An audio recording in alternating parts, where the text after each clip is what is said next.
Hi fire signs, Aries, Leo, Sagittarius, Ascendant, Sun, Moon, Venus, Rising, and those cross-watching. Welcome to your Tarot Love Messages.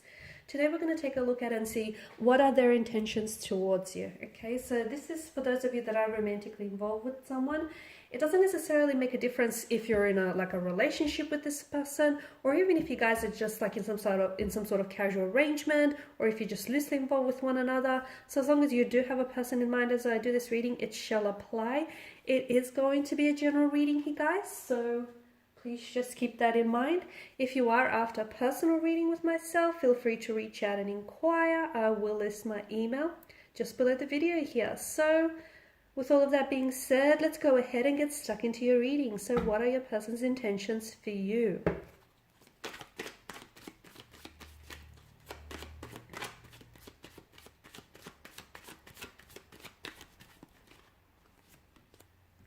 Okay, you have the High Priestess here, the Eight of Swords here, the Emperor, Strength, but that's come up in reverse and it's sort of focused on the High Priestess, isn't it? You have the Two of Cups here and the Seven of Swords. Okay, we've got some interesting cards here. Now, to begin with the High Priestess, she's definitely urging for you to trust your intuition, okay? So even if you're in a relationship, but if you have any doubts, hesitations or reservations around this relationship, then it's important for you to listen to those intuitive nudges that you get, because they're not just there to entertain you, they're there to guide you, and they're trying to communicate something to you. So for instance, if you feel like you can't trust your partner, or you can't trust what they say, or if you feel like something doesn't add up, maybe it's because a truth is being left out of the equation. So first and foremost, you need to really listen to your intuition when it comes to what is it that they intend for you and for this connection, and what are their motivations. So if you feel like you're only involved with someone because, or if you feel like they're only involved with you because they just want to, it sort of helps pass the time by and it's a good distraction, and if that's what your intuition is trying to communicate, then there may just be some truth to it. So it's very important to listen to whatever it is your intuition he tries to communicate, even if whatever it is it's trying to communicate to you is not something you want to hear. Now, on the flip side of the coin, if you feel really good about this connection, if you trust what you feel, and if you trust that your person's intentions are pure, and their motivations for this connection are pure, then listen to your intuition as well. Tap in and chew in, because again, your intuition is trying to confirm to you that, yes, this is a good thing, and yes, this is something that you should, commit to. So whatever your intuition is saying, and you don't all have the same intuition, you clearly are not all the same person, and you don't all deal with the same situation. So whatever your intuition is telling you, it's probably right. Now, the Eight of Swords here, there's definitely a stuckness. I don't know that this person, for some of you, you are involved in a friendship, and you're seeing this person is a friend, but you want them to become something more, right? You see them romantically here, but I feel like there's someone here that holds back. Maybe they don't necessarily see what you see, okay? Maybe they're scared to move forward romantically, and this is especially for those of you that are involved in a friendship and you want to turn things romantically, okay? You want for romance to blossom within that friendship. I feel like your person is scared to move forward. They are scared to jeopardize the relationship, the friendship here. So if you do go romantic with them, they're scared if things won't work out. It's not that they're preempting the worst.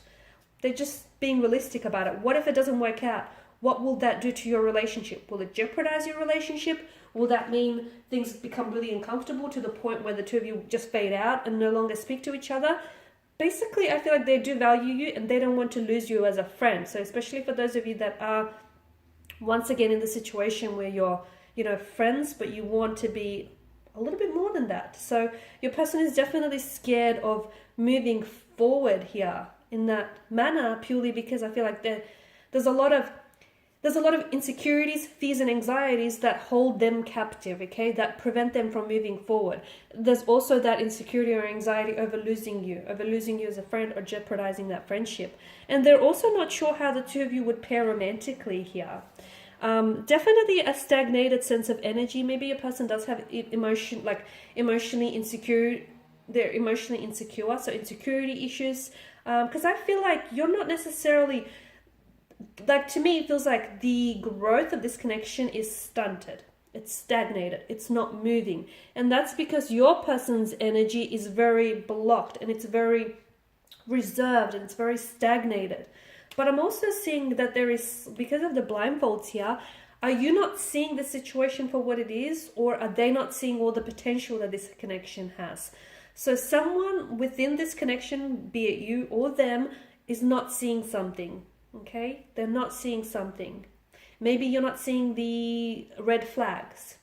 Maybe this person is not seeing the potential. Maybe this person is not seeing something that may be right in front of them, okay? But I definitely feel like someone here is, they're shackled, okay? They're scared to move the relationship forward, or they're scared to enter into a relationship, or they're scared to turn things romantic here because their insecurities, their anxieties, their fears, their low self-worth here is what's keeping them shackled. It's what's keeping them stagnated.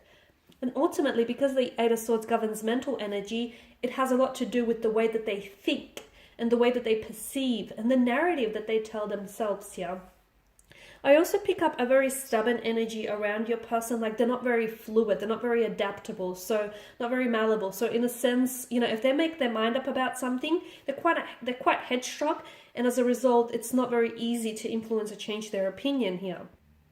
Strength reverse, I pick up like a weakness within the energy, or like a low confidence in adequacies, a lot of self-doubt, insecurities. That's what I'm picking up in your person's energy. And I feel like those are the very things that prevent this person from being in a relationship, okay, or entering into a relationship, or pursuing things with you romantically. There's a lot of insecurities within their energy here, a lot of self-doubt here. This person doubts themselves too much, too much.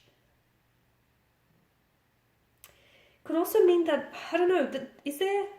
It's like a mental disorder I'm picking up. It could also be depression though. Maybe this person is, they're not a bad person. That's not what I'm trying to say at all. Don't get me wrong. But I just feel like they may be going through a really low point in their life. They may have wounds from the past that need healing. They just may not be in the best emotional state. Maybe not in the best position to have a relationship. There's also that to consider as well. There's some sort of unhappiness or depression coming up for around the energy, and also sort of accounting for the reason why the two of you aren't in a relationship, or why the two of you aren't progressing things, or why there isn't forward momentum, but instead a stagnation here.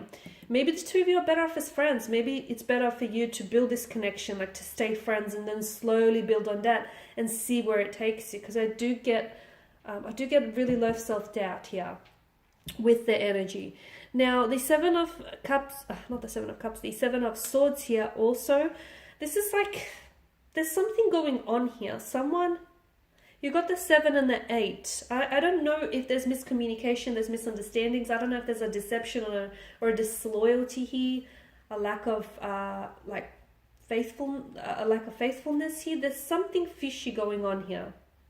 Because often this card does like denote betrayal and deception here, but it could also be lies, trickery, scheming here, sneakiness here. Maybe this person is going about things in a very sneaky way here. Maybe this person is trying to escape a problem here that he or she is facing, or that the two of you are facing, without necessarily dealing with the problem. It could be that as well. Maybe this person feels like they've gotten away with something, but they haven't, and something here is going to catch up with them. This is what I feel. So maybe they're not being dishonest with you. Maybe they're being dishonest with themselves here. There is something about, I just feel like I can't quite put my finger on it. There's something here that it feels a little bit like they're a little bit of a tricky kind of energy. There's something going on with them. And I feel like either they're not being entirely honest with you, or they're not being entirely honest with themselves here. Okay, guys, and this is your reading. Thanks for watching and listening. Please show your support by subscribing to the channel, liking, sharing, commenting. I'll be sharing with you more tarot love messages, so feel free to stay tuned and check out the other videos on my channel. Thanks again for all of your support. Those of you interested in a personal reading, feel free to connect. Bye for now.